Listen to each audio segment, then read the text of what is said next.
Hello বন্ধুরা, আজকেও চলে এলাম একটা রান্নার ভিডিও নিয়ে। আজকের রান্না চিকেনের নর্মাল ঘরোয়া ঝোল। চিকেনের এই ঝোলটার সাথে আমরা কম বেশি সবাই পরিচিত।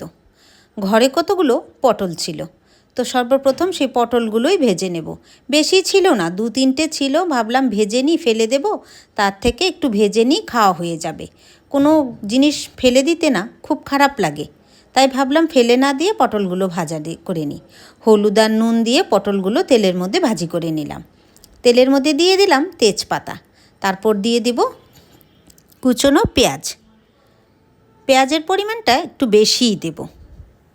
পেঁয়াজটা নেড়ে চেড়ে একটু সময় নিয়ে ভালো করে লাল করে একটু ভেজে নেব। পেঁয়াজটা ভাজা হয়ে গেলে এর মধ্যে দিয়ে দেব আমি আদা আর রসুন বাটা। আদা রসুনটা আমি শিলে বেটে নিয়েছি। শিলে মশলা করে নিলে সেই রান্নাটা কিন্তু খেতে খুব ভালো হয়, তাই আমি চেষ্টা করি শিলের মধ্যেই মশলাটা করে নিতে।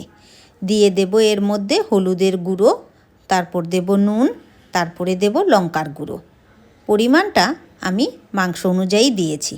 দিয়ে দিলাম জিরা ধনে গুঁড়ো, আর দিয়ে দিলাম ফেটানো টক দই। টক দইটা বাটির মধ্যে ভালো করে ফেটিয়ে নিয়েছি।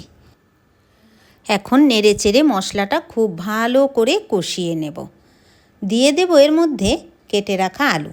আলুগুলো ছুলে নিয়ে ধুয়ে ভালো করে মাঝখানে কেটে দিয়েছি। আলু ছাড়া তো চিকেন একদমই জমবে না, আমার ঘরে আলু চাই। আজকের চিকেনের পিসগুলো একটু বড় করে রেখেছি। আমার ছেলের মন ভরে না গো চিকেন খেয়ে, তাই পিসগুলো একটু বড় করে নিয়েছি।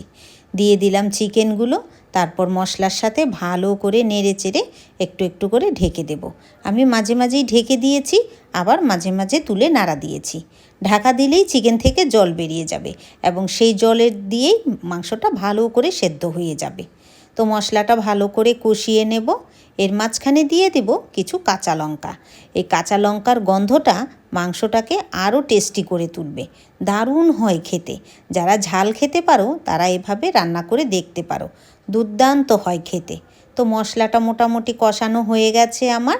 এর মধ্যে অ্যাড করে দেব ঝোল। যে পরিমাণ ঝোল রাখবো তার থেকে সামান্য একটু জল বেশি দেব। দিয়ে দিলাম গরম মশলা বাটা। এলাচ আর দারচিনিটাও আমি শিলে বেটে নিয়েছি। গরম মশলা অ্যাড করে দিলাম, আর কিছুই দিতে হবে না, মোটামুটি রান্নাটা শেষ। এখন শুধু ঢেকে দেব আর মাঝে মাঝে নেড়ে দেব। মাঝখানে একটু নুনটাও আমি চেক করেছি, তো নুনটা মোটামুটি ঠিকই আছে। তো হয়ে গেল আমার চিকেনের রান্না। আমার ছানাপোনা দুটো চিকেন খেতে খুব পছন্দ করে, এর জন্য দেখা যায় প্রায় দিনই আমাকে এই চিকেনটা রান্না করতে হয়। তো কেমন লাগলো